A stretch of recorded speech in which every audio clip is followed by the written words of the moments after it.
খারাপ আচরণ করে 70 বার কেন 70,000 বার যদি হজ করে আল্লাহ পাক রব্বুল আলামিনের দরবারে একটি হজ তার কবুল হবে না। ও সোনার মালিকেরা, আল্লাহ নবী জানিয়ে দিয়েছে,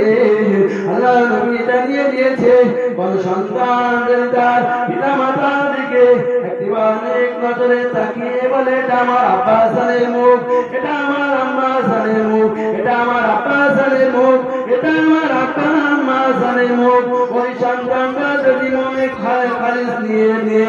অন্তরে ভালোবাসা নিয়ে তার পিতা দিকে তাকিয়ে বলতে থাকে আল্লাহ পাক রব্বুল আলামিন, আল্লাহ নবী জানিয়েছে কতবার বলবে যে আমার আব্বা হাসানের মুখ, সাথে সাথে একটি মকবুল হজের সওয়াব আমল নামায় লিখে দেওয়া হবে। যখন বলবে এটা আমার আম্মা হাসানের মুখ, সাথে সাথে তার আমল নামায় একটি মকবুল হজের সওয়াব লিখে দেওয়া হবে। ও সোনার মালিকেরা, ওই সন্তান যতবার বলবে ততবার তার আমল নামায় মকবুল হজের সওয়াব